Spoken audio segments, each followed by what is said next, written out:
আসসালামু আলাইকুম রহমতুল্লাহি ওয়াবারাকাতুহ। প্রতিদিনের আমল ইউটিউব চ্যানেলে সম্মানিত দিনী মা বোনেরা, আমি আশা করি রব্বুল আলমিন আল্লাহ তাআলার অশেষ রহমতে আপনারা সকলে ভালো আছেন এবং সুস্থ আছেন। আলহামদুলিল্লাহ। আজ একটি সন্তান লাভের বা সন্তানের পরীক্ষিত আমল নিয়ে হাজির হয়েছি, যা প্রত্যেক বৃহস্পতিবার আসরের পর পড়তে হয়। আল্লাহ রব্বুল আলমিন চাহে তো এই আমলের উসিলায় আল্লাহ তাআলা সপ্তাহখানেকের মধ্যেই আপনার পরিবার সংসারে নেক সন্তান লাভের সুসংবাদ দিতে পারেন ইনশাল্লাহ। তাই ভুলেও আমলটি মিস করবেন না। আজকের পর থেকে প্রতি বৃহস্পতিবার আমি যেই নিয়মে বলছি সেই নিয়মে আমলটি করবেন, এই উদ্দেশ্যে বা নিয়ত করে ভিডিওটি দেখতে থাকুন। প্রিয় ভাই বোনেরা, আজকের ভিডিওটি বিশেষ করে তাদের জন্য যাদের চোখের পানি আল্লাহ রাব্বুল আলামিন ছাড়া কেউ বোঝে না, যারা দিনের পর দিন বছরের পর বছর সন্তানের আশায় দোয়ার হাত তুলছেন। অনেকেই বলছেন বা অনেকে আছেন যারা ডাক্তারও দেখিয়েছেন, চিকিৎসাও করিয়েছেন, তবুও মনের ভেতর এক শূন্যতা রয়ে গেছে। প্রিয় দর্শক দিনী ভাই বোনেরা, মনে রাখবেন আল্লাহ রাব্বুল আলামিন কখনো দেরি করেন না, তিনি সময় নিয়েই দেন। আজ আমরা আলোচনা করব তাই বৃহস্পতিবার আসরের পর মাত্র 3 বার পড়ার একটি দোয়ার আমল, যা বহু নেককার মানুষ নিয়মিত করেছেন এবং ফলও পেয়েছেন নেক সন্তান লাভের। তাই অনুরোধ করছি মনোযোগ দিয়ে আমলের নিয়তে ভিডিওটি সম্পূর্ণ দেখুন। সন্তান আল্লাহর দান দিনী ভাই বোনেরা। কোরআনুল কারিমে আল্লাহ তাআলা নিজেই বলেন, আল্লাহ যাকে চান কন্যা সন্তান দান করেন, যাকে চান পুত্র সন্তান দান করেন, যাকে চান আল্লাহ রব্বুল আলামিন উভয়ই দান করেন, আবার যাকে চান রব্বুল আলামিন বন্দা করে রাখেন। এটি আল্লাহ তাআলারই হিকমত।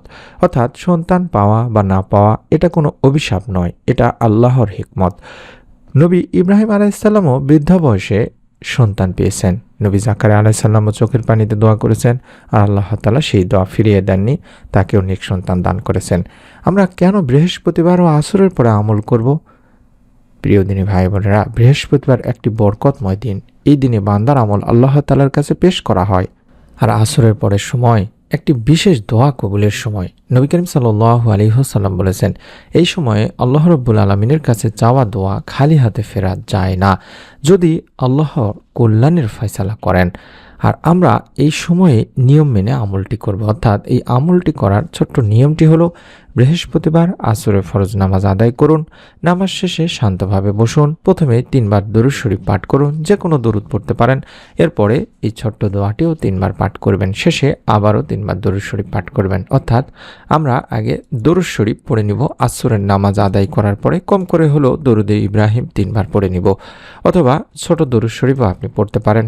শুধুমাত্র আল্লাহুম্মা সাল্লি ওয়া সাল্লিম আলা নবিয়িনা মুহাম্মদ, আল্লাহুম্মা সাল্লি ওয়া সাল্লিম আলা নবিয়িনা মুহাম্মদ, আল্লাহুম্মা সাল্লি ওয়া সাল্লিম আলা নবিয়িনা মুহাম্মদ, এভাবে 3 বার পড়লেন। তারপরে আপনারা 3 বার পাঠ করবেন, রব্বি লা তাজারনি ফারদান ওয়া আনতা খায়রুল ওয়ারিসিন, রব্বি লা তাজারনি ফারদান ওয়া আনতা খায়রুল ওয়ারিসিন, রব্বি লা তাজারনি ফারদান ওয়া আনতা খায়রুল ওয়ারিসিন। এভাবে এই গুরুত্বপূর্ণ দোয়াটি 3 বার পাঠ করবেন। এই দোয়াটির অর্থই হচ্ছে, হে আমার রব, হে আল্লাহ, আমাকে একা রেখো না, তুমি তো সর্বশ্রেষ্ঠ উত্তরাধিকারী বা নেক সন্তান দানের অধিকারী। এই দোয়া পড়ার সময় আপনার মনোযোগ থাকতে হবে দিনী ভাই বোনের। অর্থাৎ এই দোয়া পড়ার সময় মনে রাখতে হবে, তাড়াহুড়া নয়, সন্দেহ নয়, হতাশাও নয়। চোখ ভেজান, কান্না করুন, মন নরম করুন, আল্লাহকে বলুন এভাবে যে, আল্লাহ তুমি জানো আমার কষ্ট। বিশেষ করে মা বোনেরা কান্নাভাবে আপনারা যদি কান্নাকাটি করে আল্লাহ তাআলার কাছে চাইতে পারেন, আল্লাহ এমন কান্না ভালোবাসেন যেখানে শব্দ কম কিন্তু বিশ্বাস বেশি মনের মধ্যে। অনেকেই প্রশ্ন করেন, দোয়া করলে সাথে সাথে কেন ফল পাই না? মনে রাখবেন, আল্লাহ 3 ভাবে দোয়া কবুল করে থাকেন। জি, 1 নম্বর হলো যা চেয়েছেন ঠিক তাই দেন, 2 নম্বর কোনো বড় বিপদ দূর করেন, 3 নম্বর আখিরাতের জন্য জমা রাখেন। সন্তানের দোয়া খুব বড় দোয়া দিনী ভাই বোনেরা, আল্লাহ সময় নিয়েই দেবেন। আপনার জন্য যখন কল্যাণকর হবে তখনই দেবেন, তাই হতাশ হবেন না। আপনাদের জন্য উপদেশ দিচ্ছি, কিছু মেনে চলার চেষ্টা করবেন। স্বামী স্ত্রী দুইজনে দোয়া করার চেষ্টা করবেন। স্বামীকে বোঝান যেন এই আমলগুলো বেশি বেশি করে করেন। গুনাহ থেকে বাঁচার চেষ্টা করবেন, বিশেষ করে মা বোনেরা এবং স্বামীরা। পরিবারের অন্যরা কি করলো আপনারা চেষ্টা করবেন, বিশেষ করে মা বাবা যারা হতে যাচ্ছেন, প্রথম থেকে যখন চেষ্টা করবেন সন্তানের জন্য, হারাম থেকে বাঁচার চেষ্টা করবেন, গুনাহ থেকে বাঁচার চেষ্টা করবেন, নিয়মিত দান সদকা করার চেষ্টা করবেন, হালাল রিজিকের দিকে খেয়াল রাখবেন।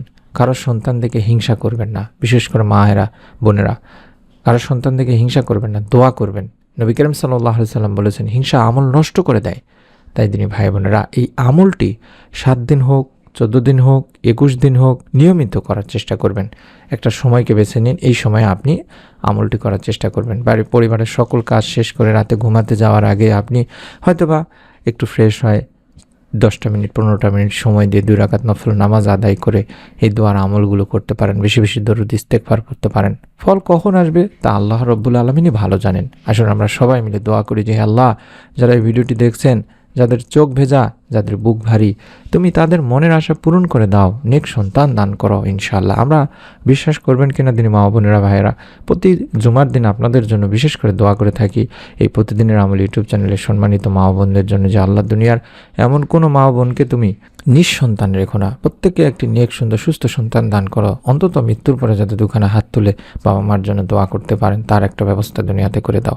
আমরা এভাবে দোয়া করে থাকি। তাই প্রত্যেকে এই ভিডিওর কমেন্ট সেকশনে যারা ভিডিওটি দেখছেন, ভাই হোক বোন হোক, অন্তত একটু করে কমেন্ট করে দোয়া চান। আপনার ওই কমেন্টটি পড়ে অন্য দিনই ভাই বোন হয়তো আপনার জন্য দোয়া করতে পারেন। কার দোয়া কখন আল্লাহ তাআলা কবুল করেন রব্বুল আলামিন আল্লাহই ভালো জানেন। আপনাদের কাছে অনুরোধ করব নিয়ত করে আমল করার জন্য। প্রত্যেকটি কাজ নিয়তের উপর নির্ভর করে, তাই অবশ্যই নিয়ত করে আমল করবেন। এবং সন্তান লাভের নতুন ভিডিও যেগুলো আমরা তৈরি করছি ইনশাআল্লাহ, সেগুলো যেন আপনি আপনার মোবাইলে পেয়ে যান, দেখতে পান। আশা করি রব্বুল আলামিন আমাদেরই কোনো একটা ভিডিও দেখে অন্যান্য মা ও বোনদের মতো আপনাকেও নেক সন্তান দানের সুসংবাদ দেবেন ইনশাআল্লাহ। সকলে ভালো থাকুন, সুস্থ থাকুন। আসসালামু আলাইকুম ওয়া রাহমাতুল্লাহি ওয়া বারাকাতুহু।